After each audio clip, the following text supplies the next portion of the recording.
My name is Jessica Kent, and I gave birth in prison. 3 words that best describe me now are passionate, creative, and awkward.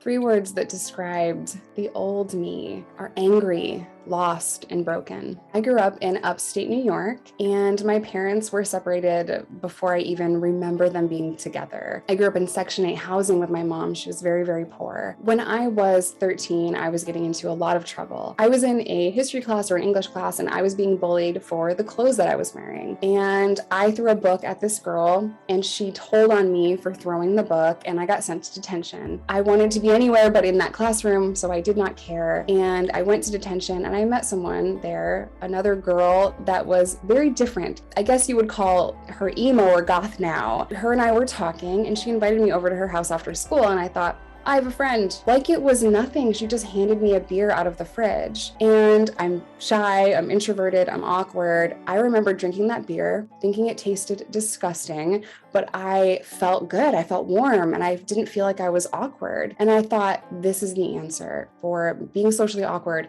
being shy, being unhappy.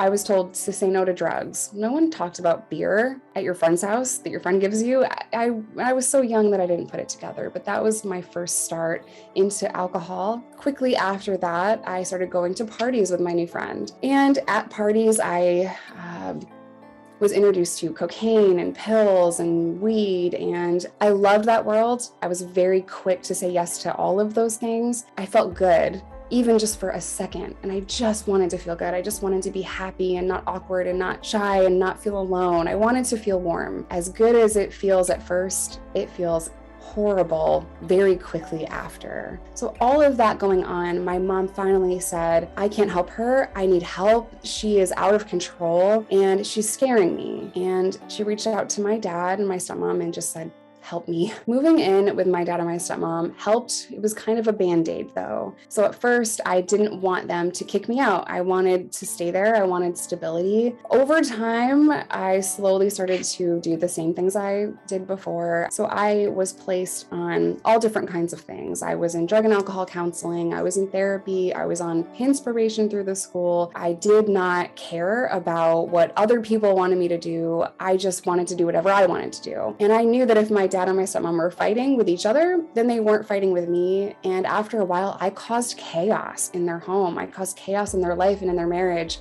I can recognize that now. At the time, I just thought, go fight with each other so I can go do whatever I want to do. When you're in addiction, you're completely blind to how it affects anyone else around you. So I had been arrested at 16, 17, 19, 21, 23.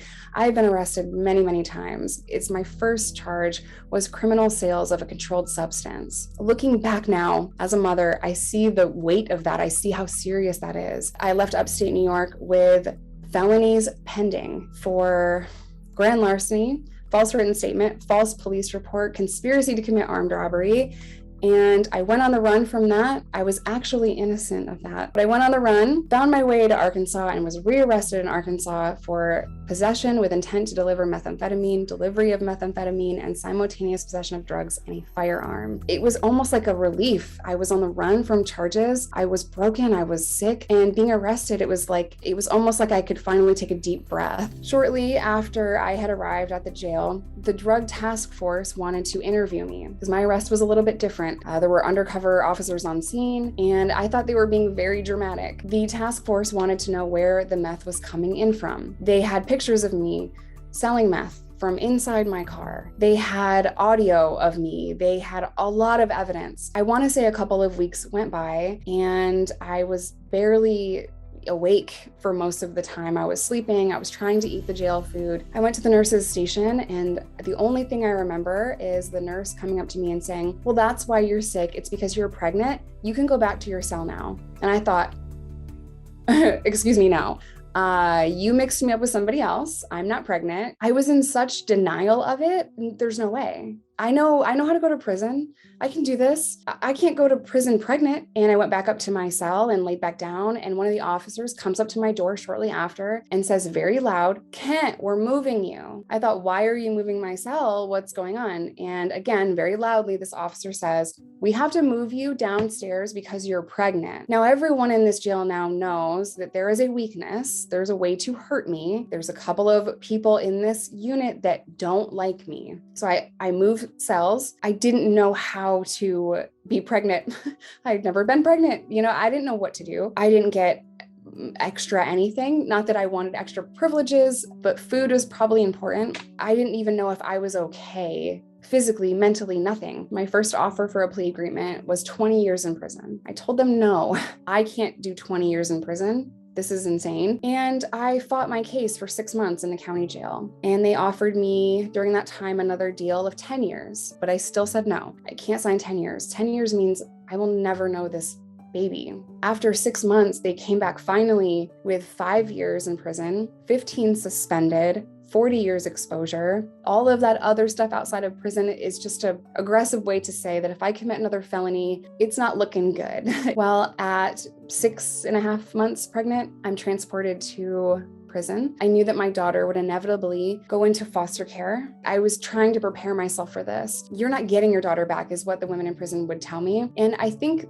they didn't say this with malice. I think they said this so that I would be prepared. A lot of them had lost custody of their children. A lot of them had gone through this before. I can't hear this. I will not let the system keep my daughter. I will get her back. There was nothing that could have prepared me for the incredible amount of trauma that I suffered. I went into labor. Another inmate had to tell an officer, a man. This man looks at me and says, "Can you walk to the infirmary?" And I said, I don't know, maybe. And he goes, "Okay, just walk to the infirmary." And I tried to do that. I just thought, can I just be killed actually? Because I can't handle it. Every step I took to try to get to the infirmary was so painful that I almost wanted to crawl. In prison, you can't just walk freely. Every door has to be buzzed through. Gates have to be opened. You have to be allowed to go. It's controlled movement. It took a lot of time to get there. Finally, I'm outside of the infirmary and I'm holding onto the door and I'm thinking, just open it, please help me. I went in, I told the nurse, again, she just looks at me and she has me sit in a wheelchair.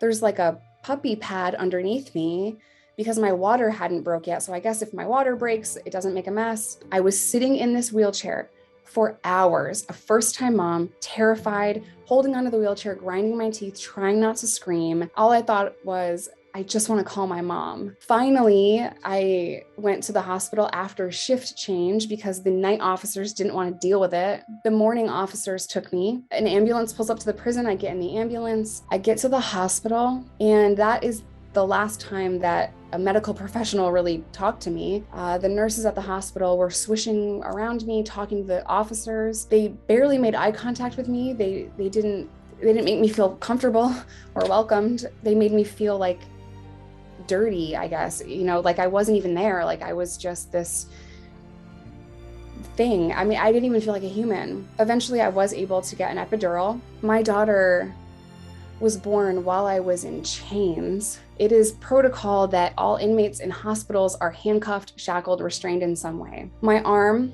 was chained to the bed. I was in handcuffs. Giving birth to my first child with the chains on my wrist, it was surreal. It was almost like it wasn't even happening to me. Immediately after my daughter was born, or it felt that way, I was put in leg restraints. My leg was chained to the bed. I was able to hold my daughter. She was so beautiful and she was so small. As much as I loved her immediately, as much as I was in bliss and I just wanted to be a mom now, at the same time, I am an inmate. I am not Jessica. I am not her mother. I am 7'11", 5'4", I'm not Jess. I don't get to go home with my baby. And I knew that. I knew it so much that I told myself that once she comes out, once she's born, to look the other way so I didn't love her. I mean, I tried to protect myself at all costs. The CO that I was with at first told me, she saw it, she goes, "Girl, you better look at that baby."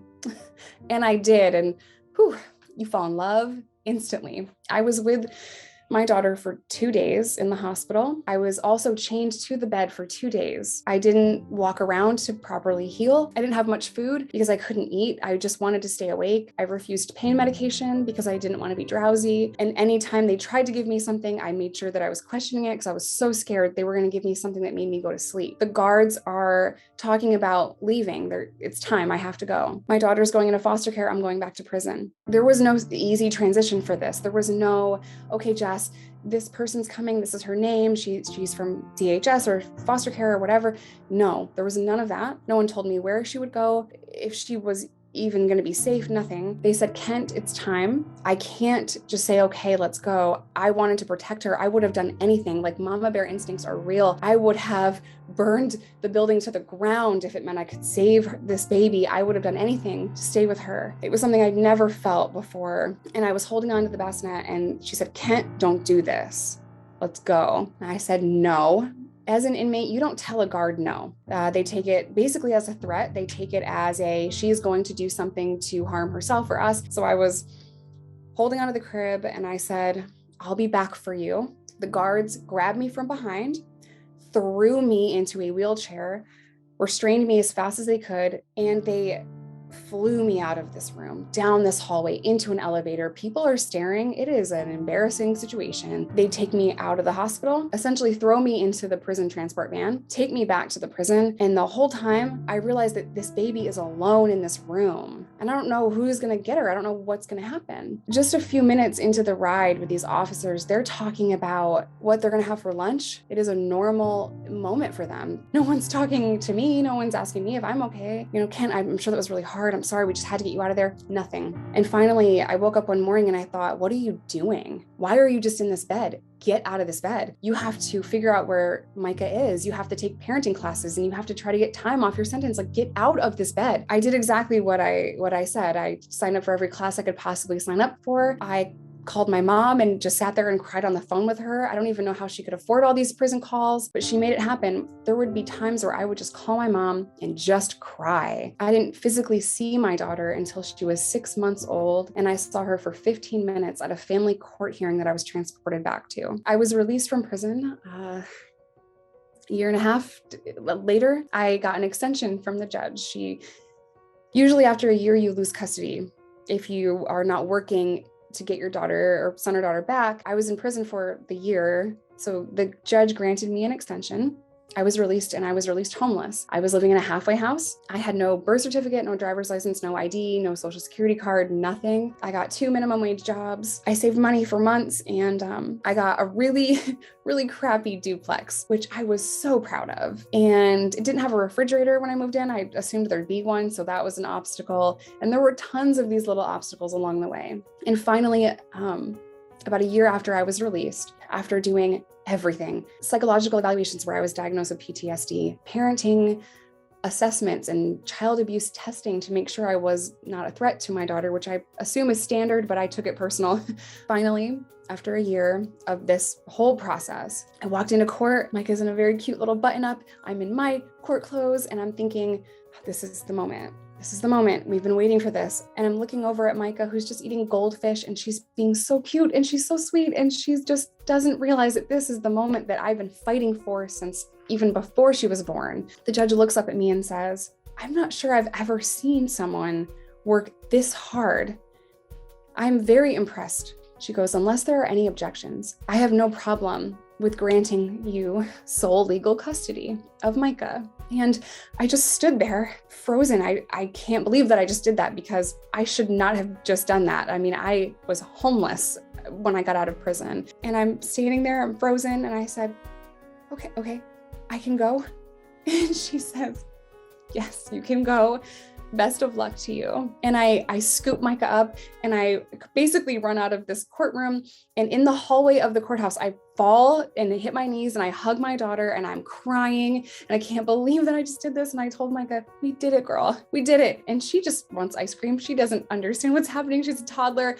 But I thought, we did it. It's you and me, girl. It's you and me. Once I was released from prison, I met a guy and he so sweet and he understood very much what I was going through in recovery because he was also in recovery. And a couple of years into our relationship, I was working at a transportation company. That's how we met. I found out I was pregnant and I was terrified.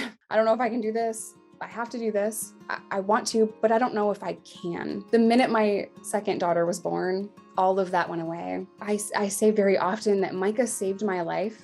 She changed everything in me, and I no longer wanted to live my life in chaos and addiction anymore. But Riley, she healed my heart because I had a beautiful experience having Riley. I wasn't in any pain at all. The love of my life is with me when we're having Riley. Micah, getting to meet Riley for the first time, it was the most beautiful thing I've ever experienced ever. Over time, I wanted to give back. I wanted to tell my story. I wanted to help people, and I had no clue how to do that. I went back to school and I earned my bachelor's degree in correctional program support services. Then eventually I got a volunteer job where I would record little videos on my phone and they would be shared at the prison that I did time at in Arkansas. That was so special to me and I was getting really good at it. So I started to record videos on my phone and I uploaded them to YouTube. People watched them. A lot of people watched them, and I was able to see that I wasn't alone in what I experienced. Now I'm a full-time content creator for 2 YouTube channels, TikTok creator, Patreon creator. I am a board member on a prison reform nonprofit. I work with a treatment center. It's so surreal that every day I get to help people with my story. I'm just unbelievably grateful for it. I feel like I will be talking about this next one until the day that I die, but I'm desperate to change our prison system and to be part of that conversation of change. And I just want to help change and rewrite laws so that people are no longer abused and traumatized in our prison system. Thank you so much for listening to my story. If anything that I have said has hit your heart or given you a different perspective, drop a comment down below.